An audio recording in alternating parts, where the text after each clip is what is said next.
Hola, ¿cómo están? Bienvenidos de nuevo a mi canal. Hoy quería hablarles un poquito más sobre el día del diagnóstico, que en el video anterior lo mencioné, pero no detallé mucho sobre eso.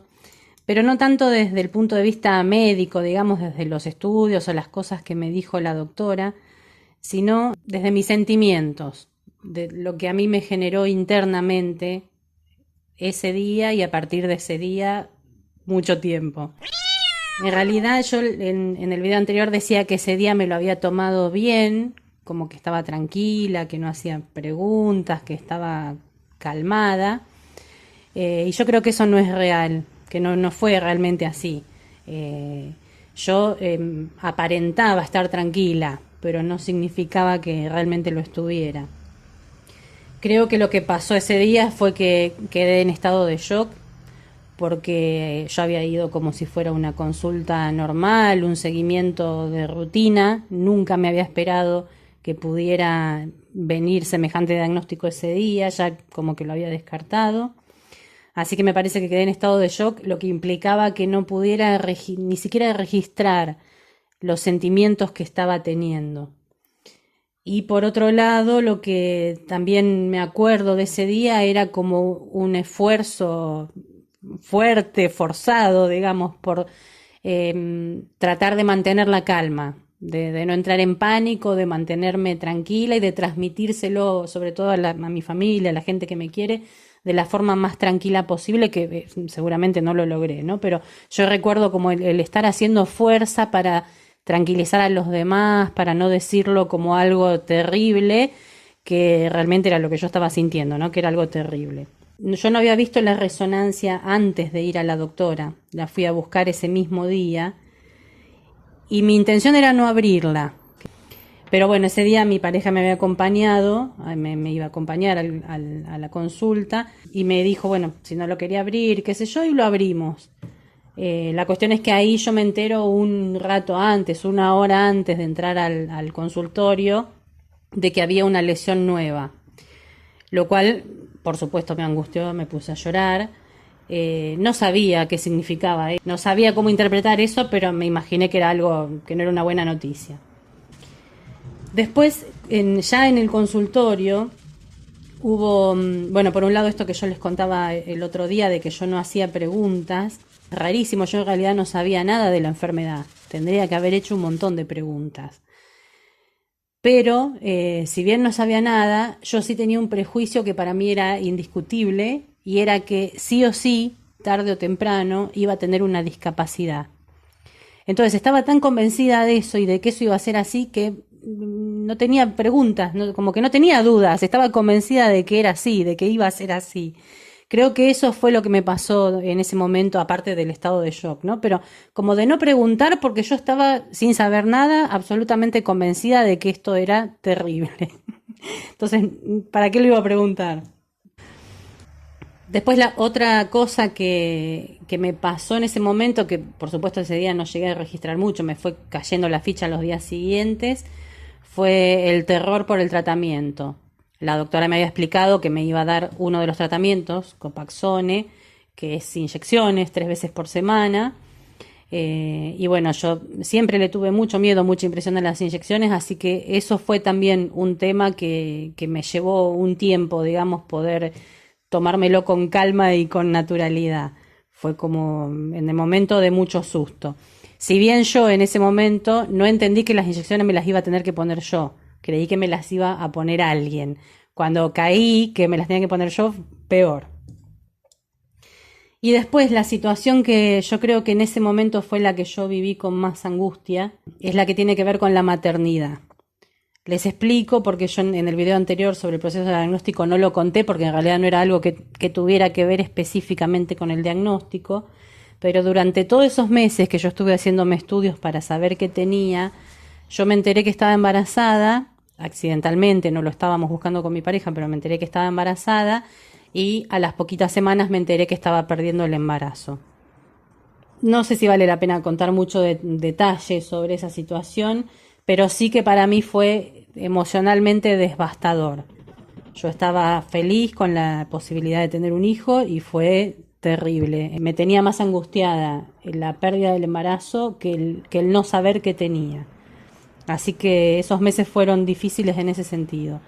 Y el día que la doctora me da el diagnóstico, ella sabía que nos decía era que teníamos, si queríamos buscar un hijo, tenía que ser inmediato, porque no podíamos retrasar el tratamiento.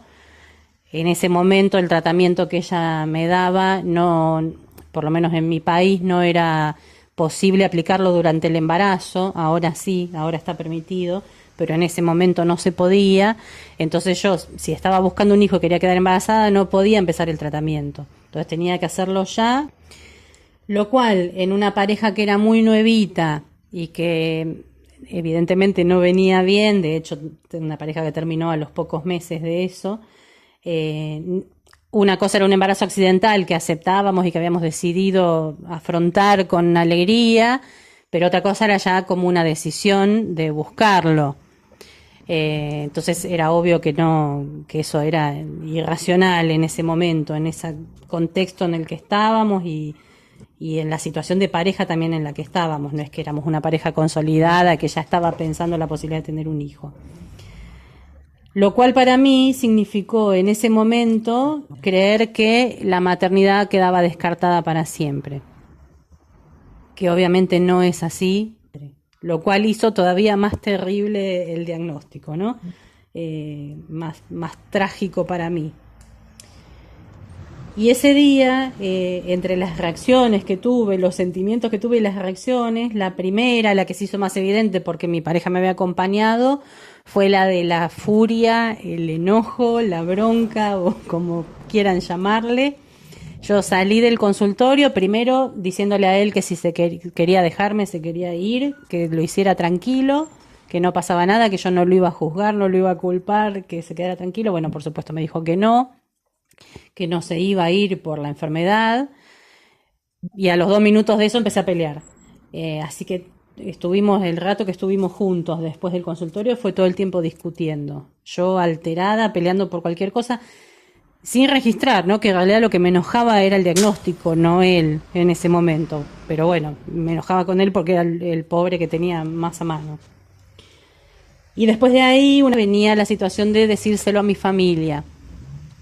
Que con mi familia no me pasó esto de enojarme con ellos, sino más bien de forzarme a transmitir la cosa como si estuviera lo más calmada del mundo. Mi familia es también muy asustadiza y es de angustiarse mucho con el tema de las enfermedades. Entonces fue como transmitirlo con calma para que no entraran en pánico, para que no se pusieran mal. No era normal tampoco que yo, que era la que acababa de recibir el impacto, lo transmitiera para no asustar a los demás con calma. Obviamente no duró mucho, a los pocos días me fue cayendo la ficha y se terminó la calma y bueno, si se derrumbaban todos conmigo, que se derrumbaran. Así que bueno, quería compartirles esos sentimientos, esas sensaciones que tuve durante no solo ese día, o sea, ese día no llegué a registrarlas, empezaron a caerme la ficha, digamos, durante los días siguientes, y todas esas sensaciones que me duraron meses. Yo creo que un poquito más de un año, y que si tuviera que resumirlas en pocas palabras, diría que era la sensación de que todos mis sueños, todos mis proyectos se derrumbaron, y la otra cosa era la de la futura discapacidad, que yo pensaba que es cierto, no sabía cuándo, pero no tenía dudas de que iba a suceder, y con lo cual el sentimiento de angustia también, no solo por mí misma y mi vida, sino de ser una carga para los demás. Eso fue un sentimiento que me angustió durante mucho tiempo, el hecho de pensar que algún día podía ser una carga para mi familia. Y de haber pensado, bueno, por ahora mis padres están vivos, los primeros que se van a hacer cargo de mí van a ser ellos, pero ya son grandes, no van a estar para siempre, así que va a llegar el momento en que mis hermanos tengan que postergar cosas de su vida para hacerse cargo de mí.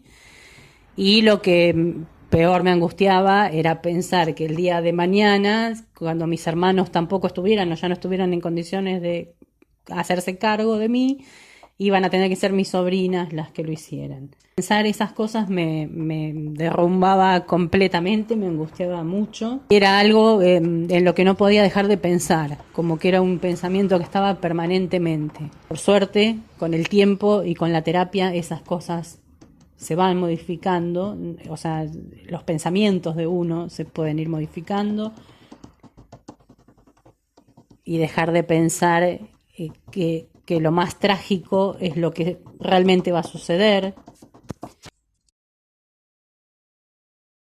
La idea es en los próximos videos ir hablando sobre todas estas cositas que implicó ese año, año y pico de aceptación y de angustia, de enojo, de miedo, poder ir como desmenuzándolo quizá un poquito más en detalle, qué sensaciones iba teniendo y, y bueno, y deseando que llegue el momento de poder hablar cómo empecé a salir de esa situación, qué cosas fueron las que me sopapearon para poder salir de ese estado de angustia tremenda en el que me encontraba. Bueno, les agradezco por estar mirando esto, espero que no haya sido muy aburrido el video y nos vemos la próxima.